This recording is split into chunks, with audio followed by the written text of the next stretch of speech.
he at? Where is it? Where is it? Oh, what the fuck? Oh my god! Okay. A being beyond understanding. Though many have tried, its personal perks, unbound, unforeseen, and undone, allow it to move quicker, put its terror radius on a generator, and deplete generator progress. How you doing, handsome? Oh my god. You better walk that duck. Ah!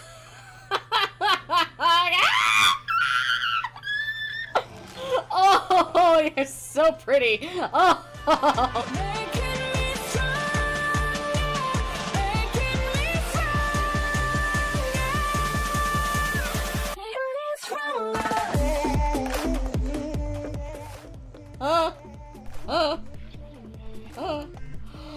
Oh my lord. Oh, and the mouth on his back. Oh my god. Okay, let's see character info. Okay. Olivia. Ah! They put that handsome mug on all the perks. Oh my god. It looks like they tried to give his belly blush marks. Very baby girl. Okay, oh god. This is long. Olivia's master's thesis was on urban legends and their origins. She believed they shared similarities with traditional folklore and picked one to illustrate her point. The unknown was believed to be a mysterious evil so heinous that investigating it almost immediately invited death. At least that was how the story went. And there were many stories. One story was of a woman in Greenville who disappeared without a trace on stage in front of a room full of witnesses. Michaela! Wait, hold on. Pause. That's literally Michaela's, that's how Michaela came to the fog. Michaela! There you are. So wait, I think I'm right. My first thought when I saw the trailer where our new survivor, I don't know her name yet, but where our new survivor is like wandering around in the back of the movie theater. Michaela? It was like, do they know each other? No one. You know me. Oh my god! Yo, it talks to you! Oh, that's fucking terrifying! You turn that way! Holy crap! Oh, what the fuck? That was crazy! I wasn't expecting that. Back to the story. Okay, so I guess the new survivor's name is Olivia. Her friend disappeared weeks later while trying to investigate what happened. The police were stumped. Wait, Olivia? Oh, wait, Olivia... Oh, boy, okay. Okay, I need to finish reading this first. They had no clues or leads, and that mystery created the perfect storm for amplifying and spreading the urban legend. Instead of going back home for spring break, Olivia headed to Greenville to investigate. She drove to the second cheapest... Relax! She drove to the second cheapest motel in town and began to set up in a small room that smelled of cigarette smoke, mold, and booze. Crack a window on that one. She turned one wall into a kind of evidence board. She taped up articles and various theories on similar disappearances attributed to the unknown throughout the country. She made connections with red string and yellow thumbtacks. Anyone walking into the motel room would think she had lost her mind. There were many theories as to the unknown's origin. Some said it was a malevolent entity conjured long ago by an ancient cult. No, that's the Dredge. Others believed it to be an alien that escaped from Area 51. Nope, that's Gary. Legend was that it thrived in darkness and stole the voices of those it consumed so as to lure others to their doom. Did he just turn around? The first newspaper articles Olivia found referenced a disappearance at a seance held in the 1800s. In the late 1950s, several college students mysteriously disappeared from a movie theater. Witnesses saw them go inside. Some remembered seeing them in their seats, but when the lights came up, they were gone. No one saw them leave. No trace of them was ever found. A projectionist claimed to have heard voices in the empty darkness of the theater later that night, but when he turned on the lights, no one was there. Then, in the 1960s, a group of teens disappeared while exploring an abandoned hospital believed to be haunted. Stories and speculation arose to explain these mystifying disappearances. Some talked about a top-secret government research program run by the Office of Strategic Services in the 1950s, Project Apple Pie. mind control experiments using hallucinogenic drugs. Most of the records were destroyed in the Most of the records were destroyed in the 70s. But witnesses claimed that experiments were performed on unsuspecting civilians in various settings and locations. I'm sorry, I have a picture in my mind right now. It's making me laugh or look bad. But witnesses claim that experiments were performed on unsuspecting civilians in the various settings and locations throughout the country, including movie theaters, hospitals, and universities. Many believed these unethical experiments opened doorways to other dimensions, which allowed evil things to enter the world. Olivia wrote observations to pin to her evidence board. The unknown dwells in darkness and can mimic its victims. Was it an evil entity, an extraterrestrial, a failed government experiment, or just a garden variety serial killer allergic to publicity? She wanted to prove the unknown was nothing more than modern day folklore, and that investigation led here to this night, to this place, to this shabby motel room. Yet she couldn't help but notice that the disappearances in Greenville included one detail the other stories didn't: the fog. And she half remembered another urban legend with a thick, unnatural fog that somehow made people disappear. Maybe, she mused, the Greenville disappearances didn't relate to the unknown, but some other darkness. For a moment, Olivia wondered what would happen if one urban legend encountered another. She laughed at the idea and tempted fate by sketching a picture of what she thought the unknown might look like. Then she pinned the sketch right in the middle of her evidence board, laughed nervously, and waited to be consumed by the unknown for having tried to define it. Anxiously, she stared at the windows and front door for seconds that turned into minutes and minutes that turned to hours. But nothing happened. Now it was 2 a.m., and Olivia was exhausted as she examined the articles and sipped cold coffee. So, when she first heard the whisper, she wondered if she'd imagined it. Olivia. It seemed to come from the bathroom. Help. The lights in the room flickered.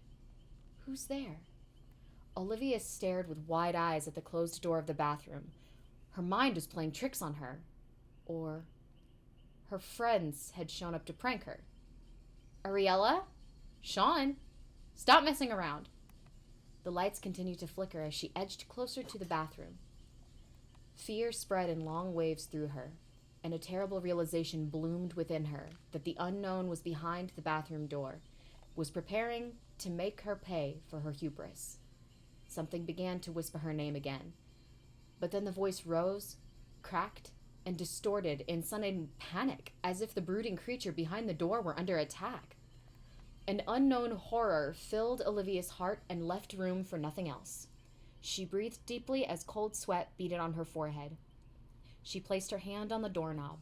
The lights turned off, but she could still hear the strangely inhuman cries.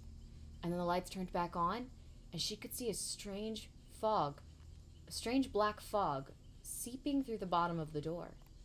Hesitantly, Olivia creaked the door open to see a bulky shape with frenzied tentacles being pulled into a thick mass of fog, vanishing slowly into the darkness like a dying shadow. The shrieking stopped suddenly. Neighbors banged on the wall to turn down the TV, and Olivia stared intently at the black abyss that yawned before her. She wasn't sure what to do. Part of her wanted to run, but the other part wanted to know more. And as she considered what to do next, dozens of voices began to call out to her with promises of the unknown and the impossible and of unearthly things beyond human experience. This doesn't seem like its backstory. It seems like her backstory. That's his backstory right there. Okay, so we got unbound. Pain lingers in the air, an alluring aroma that excites the impulses. This perk activates for 30 seconds after a survivor becomes injured by any means. After vaulting a window, you gain 5% haste for 10 seconds. This effect cannot stack with itself. I heard it. Running. It was getting closer. Anonymous testimony, 9/9/1979. Unforeseen. Terror takes many forms and whispers devastating lies in its victims' ears. When you perform the break action on a generator, your terror radius transfers to the generator for 30 seconds, and its radius is set to 32 meters. You gain undetectable for that duration. Then, this perk goes on cooldown for 30 seconds. Mom, if you find this, I'm sorry. Final journal entry. 7/12/1991. Undone. When a survivor misses a healing or repair skill check, gain 3 tokens, up to 30. When you perform the break action on a generator, if you have any tokens, consume all of them. For each token consumed, the generator loses 1% total progress and then becomes blocked for 1 second. Then, once the generator is unblocked, it starts regressing. This perk goes on cooldown for 60 seconds. Erratic behavior in machinery could be related to further testing required. OSS report 12/02/1943. Let's go have a little look-see at our survivor. What's her name? Sable Ward. Okay, so Olivia is someone else entirely. I love everything you got going on right now, girl. The hair, the corset, the skirt, the shoes, the mug. Wait, homegirl got to bring a fucking mug! Sable figured she had to be adopted. No way she was the progeny? I think that's that word. No way she was the progeny of her insanely perky mom and her grinning, golf-playing frat boy of a dad. They didn't understand the first thing about her. No one in Greenville did. Except for Michaela. They were fast friends since 3rd grade. Up until then, Sable had no friends. She wasn't into ponies or dolls or tea parties with teddy bears. She liked bugs, lizards, riding bikes, and dirt clod fights. Her favorite holiday was Halloween, and Michaela was the only one who didn't think she was crazy when she dyed her hair purple in the 8th grade. Sable's mom was furious. Her dad didn't even notice. Michaela went with her to the mall when she got her ears pierced and helped her pick out her first tattoo, an occult symbol hidden in a place her parents would never see. She flirted with the dark side, but she didn't live it, not like Sable. The dark side made sense to Sable, and she reveled in it. Partly because it freaked out her parents and teachers. Partly because it felt like who she was. Some called her a goth because of the way she presented herself, but she wasn't into labels. She loved horror movies and found the occult exciting. It made sense to her. She knew that the shiny suburban world of her mom and dad had a dark underbelly. They were afraid to confront their fear, so they pretended everything was perfect and that they would live forever. But Sable knew better. Death stalked us all, and no one was getting out alive. Michaela got Sable a job at Moonstone, probably the only place in town that would have hired her. She took classes at the local college and produced a guerrilla radio show on the shortwave in her attic. I think that's how you say that. All Things Wicked this night was about the world's dark underbelly, the occult, urban legends, horror. And often there were heated discussions with Michaela about the horror movies they'd catch at the only theater in Greenville. Michaela liked her horror with a little comedy, but Sable liked it meaner, scarier, bloodier. She relished the gore, enjoyed the terror, liked to feel the adrenaline rush, and their debates were entertaining, to say the least. When searching for inspiration for her show, Sable would take walks in the cemetery with all the statues and headstones of early settlers who had founded the town as a sanctuary for those escaping persecution. She often talked about that history on her show, and she formed a moment like this since I had my wisdom teeth pulled. She talks? Dude, nobody talks. She's the first survivor to talk. That was a surprise. Okay, she often talked about that history on her show, and she formed a theory that the uncanny sightings and disappearances were somehow linked to the town's history. One caller suggested the town was built on top of a fracture. The caller went on to describe a fracture as an overlap between worlds. Another caller said these fractures were created by an ancient cult devoted to forgotten demons. Another caller defined fracture as a cosmic buffet for an elder god that fed on pain, fear, and misery. And one caller even argued that it wasn't a fracture, but the unknown, a mysterious creature that consumed anyone who dared to imagine it. All the theories made for fun and inspiring debates, and she loved nothing more than to discuss real-life horror until the horror became personal. One evening, Sable had challenged Michaela to tell a real horror story at Moonstone's annual Halloween festival. Scared the crap out of people. Stop dancing around the horror and embrace it. Tell a story about the unknown. Make them imagine it. Make them believe the unknown will show up on stage. Nothing terrifies an audience more than a show that could potentially kill them. Michaela laughed at the idea and declined the challenge because she was working on another story with her roommate. But a strange black fog had taken Michaela during her performance, and Sable felt the icy hand of guilt grab her by the back of the neck. She was convinced that she had somehow sent Michaela to her doom. Did the unknown take her? Did she try to define the unknown? What about her roommate? Her roommate disappeared as well.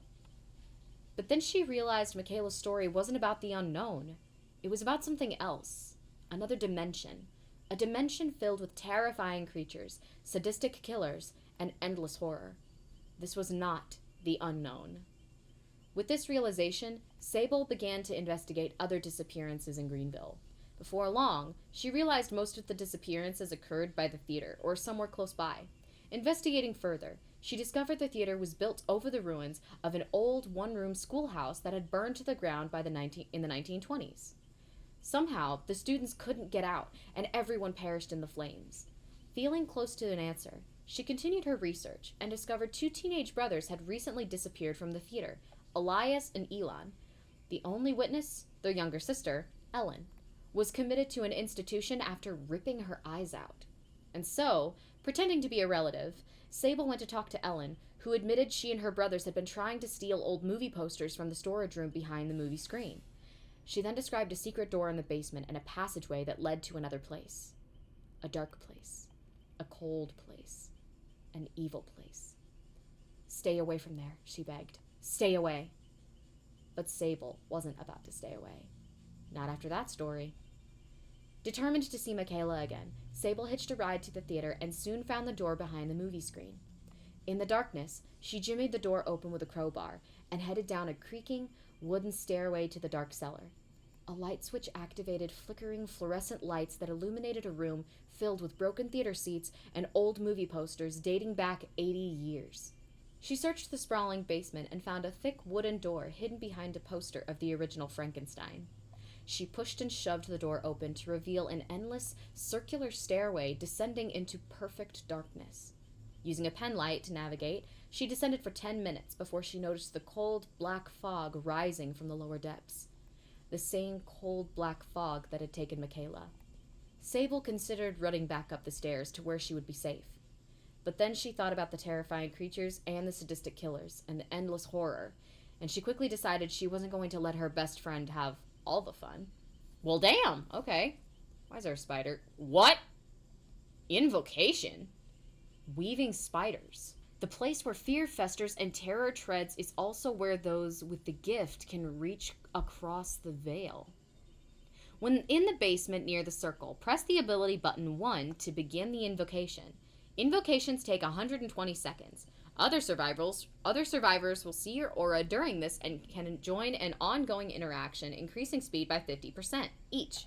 If they have an invocation perk equipped, they increase it by 100% instead. Once the invocation is completed, you become injured and gain the broken status effect for the rest of the trial. All remaining generators gain 15 charges instantly. What? Completing the invocation disables it. Broken prevents survivors. I call upon the spirits of the night to aid us in our desperate fight. Sable. Strengthen shadows. When in the basement, this perk activates. You're a bit of a basement dweller, ain't you, Sable? Unlocks the Strengthen Shadows ability, which allows you to heal without a med kit at 60% the normal speed. When you finish a heal in the basement, you see the killer's aura for 10 seconds. I'm getting out of here, if it's the last thing I do. And Wicked. This perk starts with 1 token up to a maximum of 5. For each token, you recover from the Mangled status effect 20% faster. For each 15 seconds spent in the basement, gain a token. While affected by the Curse status effect, you heal 10% faster. I haven't let anyone get in my way before. You think I'm going to start now? Sable. So Sable and Michaela were friends. This is our first instance of a survivor who knows another survivor.